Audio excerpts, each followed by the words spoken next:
Hello guys, जय हिंद। तो आज जो हम बात करेंगे वो बात करेंगे आपका modern Indian history for assistant provident fund commissioner exams के बारे में।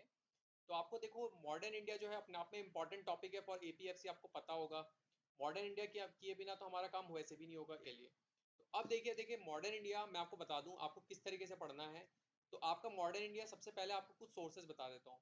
पहला जो बुक आपको पढ़नी है वो है स्पेक्ट्रम की राजीव वहीर जो किताब है वो पढ़नी है। अब इसमें देखो कैसे पढ़ना है, आपके एग्जाम में क्वेश्चन कैसे आएंगे। आपको पता है कि स्पेक्ट्रम की बुक कहाँ से स्टार्ट होती है? 1707 से स्टार्ट होती है, औरंगजेब के बाद से स्टार्ट होती है और कहाँ तक चलती है आपका? टिल 2000 तक या उससे बाद तक, है ना। मतलब आपके पास पूरा प्री इंडिपेंडेंस आ रहा है, पोस्ट इंडिपेंडेंस आ रहा है, वो दोनों जो है इसमें कवर कर रहा है। अपने अंदर दोनों कवर कर रहा है, प्री इंडिपेंडेंस भी कवर कर रहा है और पोस्ट इंडिपेंडेंस भी कवर कर रहा है। तो कहने का मतलब ये है कि आपको इसमें से क्या पढ़ना है, एक इंपॉर्टेंट चीज है। क्योंकि सब पढ़ डालोगे तो कोई फायदा नहीं है, एग्जाम में अगर कुछ आएगा नहीं। क्योंकि हमें फाइनली एग्जाम निकालना है, ज्ञानी नहीं बनना है। हमें एग्जाम ही निकालना है। अब देखो कैसे क्वेश्चन आते हैं। देखो सबसे पहले आपको जो पढ़ना है वो आपको पढ़ना है इसके बारे में, रिनायसा के बारे में। ठीक है। जो आपका इंडियन पुनर्जागरण है, भारतीय पुनर्जागरण है। आपके पास राजा राम मोहन रॉय, ईश्वर चंद्र विद्यासागर, है ना। और आपके पास इसके बाद स्वामी दयानंद सरस्वती है, स्वामी विवेकानंद है, रामकृष्ण मिशन है ना, आर्य समाज वाले दयानंद सरस्वती। उनके मूवमेंट, उनकी बुक्स, है ना, सत्यशोधक समाज है। तो ये आपके पास जो रिनायसा के बुक्स, मतलब ये तो हिंदू वाला रिनायसा हो गया। फिर आपके पास किसका? मुस्लिम जो कह सकते हैं रिफॉर्मिस्ट है ना, या मुस्लिम जो आपके पास चेंज करने वाले मूवमेंट है। तो कैसे आपके पास जैसे देवबंदी हो गए, है ना, आपके पास सैयद अहमद खान हो गए, है ना, उन जिन्होंने अलीगढ़ मूवमेंट स्टार्ट किया था। इसके अलावा आपके पास जो फैरेजी मूवमेंट हो गया।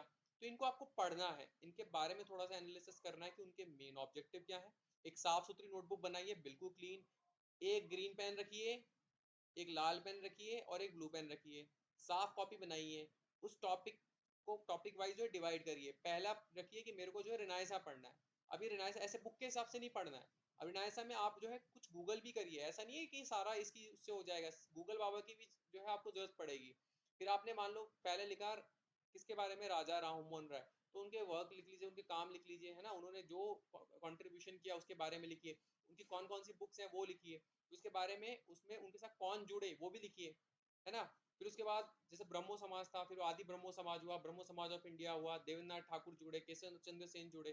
तो ये आपका पूरा इस बुक में लिखा हुआ है और आपको उस टॉपिक वाइज से डिवाइड करना पड़ेगा। फिर उनकी बुक्स लिखिए, उनके न्यूज़पेपर्स लिखिए। जैसे अ गिफ्ट टू मोनोथिज्म है ना, एक ईश्वरवाद की तरफ करके जो बुक है हिंदी में। तो गिफ्ट मोनेटिज्म है ना, वो उसके बारे में लिखी गई इनकी बुक है इसके। और इन्होंने जो है इनकी डेथ कहाँ पे हुई है, ये थोड़ा सा इसको एनालाइज करके लिखिए। फिर रामकृष्ण परमहंस मिशन पे आ जाइए, विवेकानंद पे आ जाइए, विवेकानंद के बारे में लिखिए। उन्होंने विमेन के लिए क्या कहा है, लोगों के लिए क्या कहा है, सोसाइटी के लिए क्या कहा है, गरीबी के लिए क्या कहा है, ये थोड़ा सा पढ़िए। फिर उनके साथ कौन जुड़ा, है ना, भगिनी निवेदिता, सिस्टर निवेदिता, वो थोड़ा सा, क्योंकि विमेन आ गई। इसके अलावा अब एनी बेसेंट के बारे में आ जाइए, थियोसॉफिकल सोसाइटी थी, है ना, उनके बारे में पढ़िए। फिर उसमें कौन कौन लोग जुड़े। फिर अडियार में उनका हेडक्वार्टर था थियोसॉफिकल सोसाइटी का, उसका काम क्या था। फिर एनी बेसेंट पॉलिटिक्स में आ गई, फ्रीडम मूवमेंट में आ गई, कांग्रेस की फिर वो अध्यक्ष भी बनी, है ना। तो आपके पास वो फर्स्ट फीमेल जो है प्रेसिडेंट भी बनी थी आपकी इंडियन नेशनल कांग्रेस की।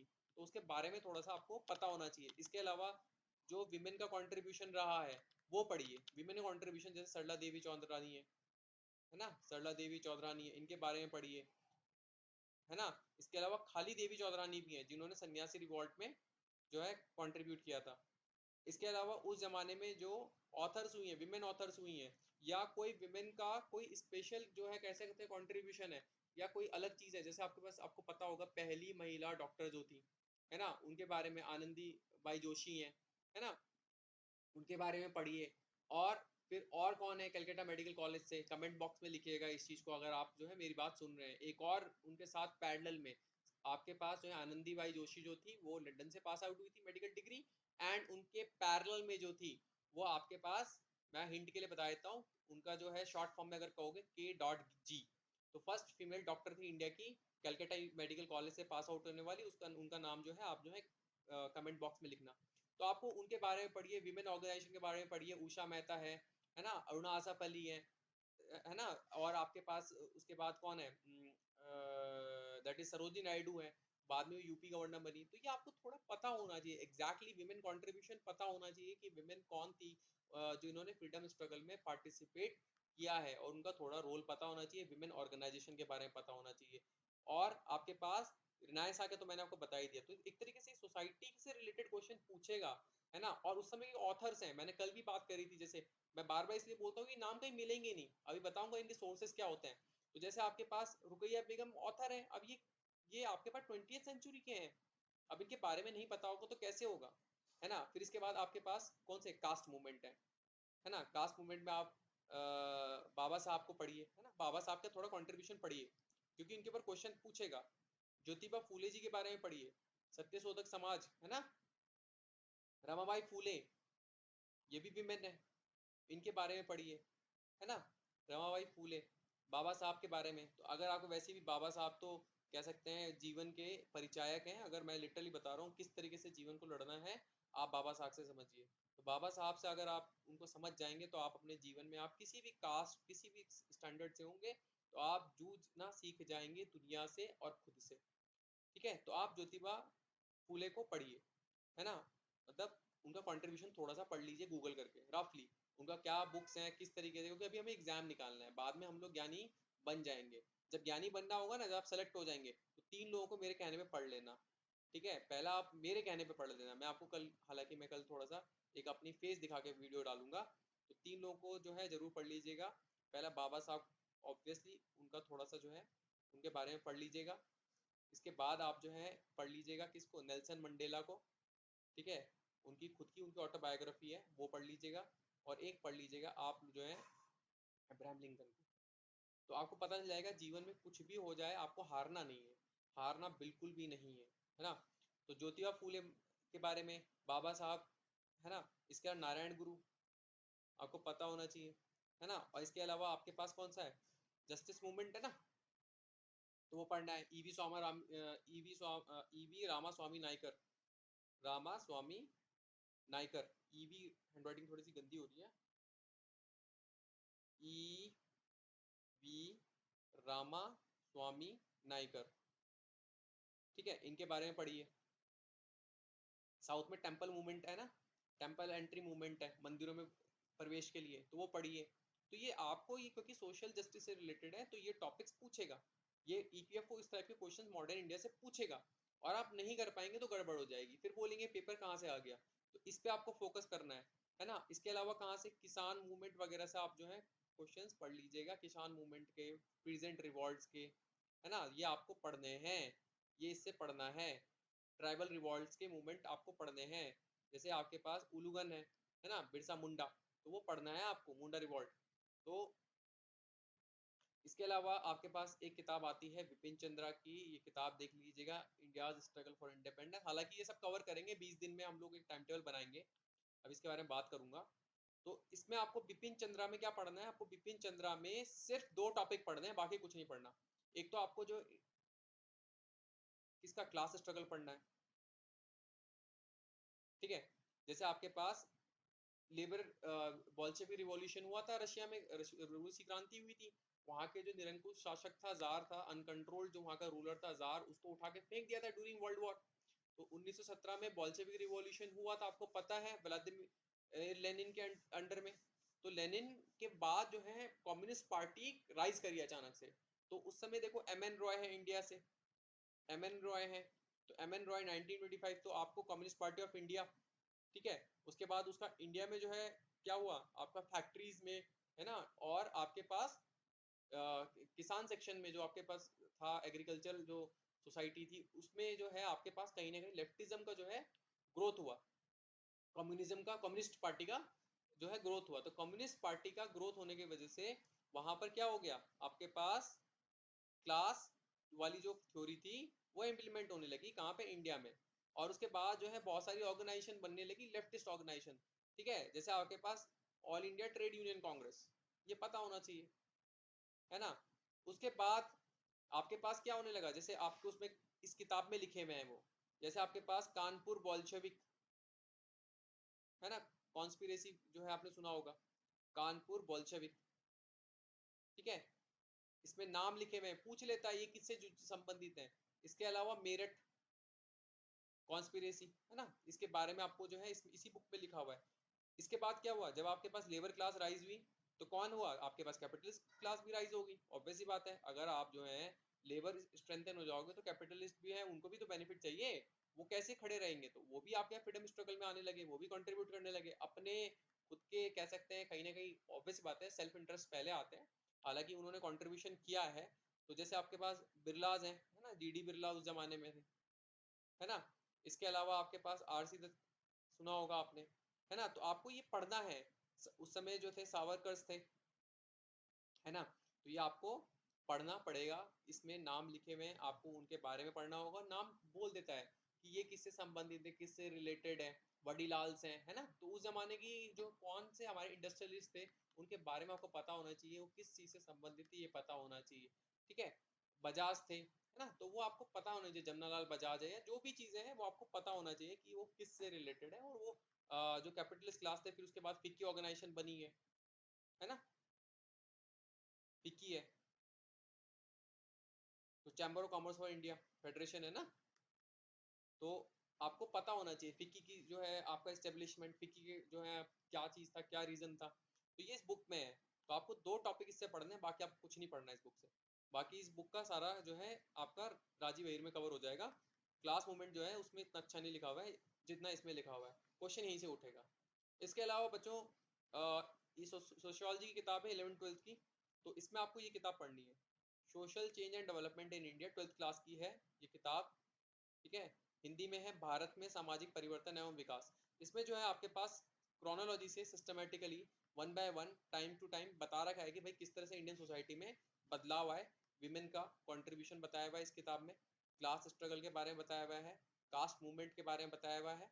तो ये किताब में जो नाम है और जो ऑथर्स भी हैं और उनकी जो बुक है वो भी आपको समझनी पड़ेंगी, वो पढ़नी पड़ेगी, ठीक है। मतलब किताब नहीं पढ़नी है, उनका नाम पढ़ना है, बस इतना पढ़ना है। बाकी ऐसा कुछ नहीं है, बहुत मुश्किल नहीं है।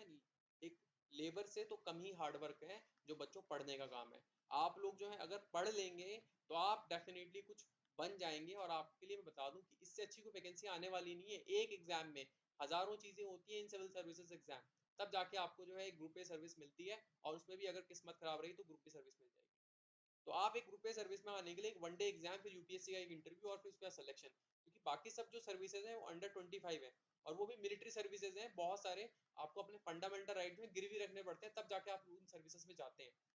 सिविल सर्विस के अलावा, यूपीएससी सिविल सर्विस एग्जाम के अलावा एक जनरलिस्ट एग्जाम जिसमें सिर्फ ग्रेजुएशन मांगा हो, सिर्फ ग्रेजुएशन मांगा हो, और ग्रुप ए सर्विस हो, तो उसके अलावा बाकी सब सर्विसेज कैसी है यूपीएससी के, मिलिट्री सर्विसेज भैया। बाकी तो सब स्पेशलिस्ट सर्विस है, इंडियन इंजीनियरिंग सर्विसेज है, मेडिकल सर्विसेज है, ये सब कैसी है, स्पेशलिस्ट है ना, या इकोनॉमिक सर्विसेज है। जनरलिस्ट के लिए सिविल सर्विस में, इसके सिविल सर्विसेज के अलावा यही अकेला एग्जाम है जिसमें आप जो है बहुत सारी चीजों को देख सकते हैं। बाकी सब तो मिलिट्री सर्विस है ना, और वो भी अंडर 25 है। आप अपने फंडामेंटल राइट क्या बताया मैंने, गिरवी रख दोगे। आप आर्मी ज्वाइन करते हो, नेवी ज्वाइन करते हो, एयरफोर्स ज्वाइन करते हो सीडीएससी के थ्रू, या आप क्या ज्वाइन करते हो, असिस्टेंट कमांडेंट के एग्जाम के थ्रू असिस्टेंट कमांडेंट बन जाते हो, तो क्या हो रहा है, अपने आप गिरवी रख रहे हो। तो मतलब इन द सेंस ऑब्वियस ही बात है, it is a great sacrifice. And मैं उनके लिए कह रहा हूँ जो 25+ हो चुके हैं, पहली बात तो इस सर्विस पे जाने के एलिजिबल नहीं है, दूसरा अगर जिसको नॉर्मल फैमिली लाइफ जीनी है तो उसके लिए ये एक बहुत अच्छी अपॉर्चुनिटी है। ऑब्वियस ही बात है, मिलिट्री सर्विस अपने देश में करना is the greatest sacrifice and the contribution जो आप अपने देश के लिए कर सकते हो, नौकरी के फॉर्म में। ऐसे तो हर आदमी कर रहा है, बट सरकारी नौकरी के फॉर्म में आप इससे बड़ा कंट्रीब्यूशन नहीं कर सकते, ठीक है, क्योंकि अपने कंफर्ट सेक्रीफाइस हो रहे हैं। आगे बढ़ते हैं बच्चों, ये थीम्स इन इंडियन हिस्ट्री किताब है भाई साहब, ये किताब को कुछ नहीं करना, इसमें जो लिखा हुआ है वो पढ़ लो। महात्मा गांधी ने 1916 में पहली पब्लिक अपीयरेंस ली इंडिया में एज ए लीडर, कहाँ पे ली, बनारस हिंदू यूनिवर्सिटी में ली। उन्होंने क्या कहा वो इस किताब में लिखा हुआ है, महात्मा गांधी का इनिशियल कंट्रीब्यूशन वो इस किताब में लिखा हुआ है, उसकी थीम लिखी हुई है, मतलब उसका पीछे लोग क्या कह रहे हैं उनके बारे में ये भी लिखा हुआ है, वाइसरॉय उस समय क्या सोच रहे हैं उनके बारे में बताया हुआ है, महात्मा गांधी के बारे में क्या कह रहे हैं, है ना। तो ये किताब जो है एनसीईआरटी की, ये थीम्स इन इंडियन हिस्ट्री पढ़नी अनिवार्य है, कंपलसरी है। ओल्ड एनसीईआरटी के लिए जाने की जरूरत नहीं है, बिल्कुल भी नहीं है, क्योंकि आप जिस एग्जाम के लिए पढ़ रहे हैं वहां पे ऐसा नहीं होगा। बाकी आपको कुछ चीजें और पढ़नी है, देखो 8th क्लास की एक एनसीईआरटी है, वो एक फटाफट पढ़ लेना, जब इतना पढ़ लोगे तो 8th क्लास की एनसीईआरटी पढ़ने में कोई दिक्कत नहीं होगी। इसके अलावा देखो आपको एजुकेशन का जो डेवलपमेंट है वो पढ़ लेना, है ना। इसमें आपके पास कौन है, हंटर कमीशन है ना। इससे पहले आपके पास कौन है, इससे पहले आपके पास डलहौजी ने यूनिवर्सिटी बनाई थी 3, है ना। कौन कौन सी, कलकत्ता, मद्रास और बॉम्बे। उसके बाद उससे पहले विलियम बेंटिक, उन्होंने क्या करा था, इंडिया में न्यू एजुकेशन सिस्टम लाया था, हंटर कमीशन है। उसके बाद कौन आया है, फिर आपके पास यूनिवर्सिटी एक्ट आया है ना। तो ये पढ़ना है आपको, कौन आपको जो एजुकेशन सेक्टर में चेंजेस हुए हैं उनके जो बेसिक चीजें हैं। वुड्स डिस्पैच है ना, इस समय 1854 डलहौजी के समय में, तो वो पढ़ना है आपको। इसके अलावा आपके पास प्रेस का जो स्ट्रगल है वो पढ़ना है, वर्नाकुलर प्रेस एक्ट हो या प्रेस के लिए कोई कानून आए हो, या आपके पास सेक्शन 124A आ गया हो, 153A आ गया हो सिडिशन के लिए, है ना। तो ये थोड़ा सा पढ़ना है। उस समय तिलक को जेल हुई थी, किस सेक्शन में हुई थी, कितनी हुई थी, ये थोड़ा सा आपको पढ़ना है। और उस समय के लीडर्स के बारे में जरूर पढ़ना है, ठीक है। अगली चीज़ है इंडिविजुअली लीडर्स के बारे में। हैंड राइटिंग बच्चों थोड़ी सी गड़बड़ है, प्लीज़ इसको थोड़ा सा इग्नोर करना, ठीक है। इसके अलावा जो लीडर्स हैं बोथ मेन एंड वीमेन, उनकी बुक्स पढ़नी है, मतलब बुक पूरी नहीं पढ़नी, उनके नाम पढ़ने हैं और थोड़ा सा आइडिया होना चाहिए। और उनका जो आप कह सकते हैं उनका कंट्रीब्यूशन पढ़ना है।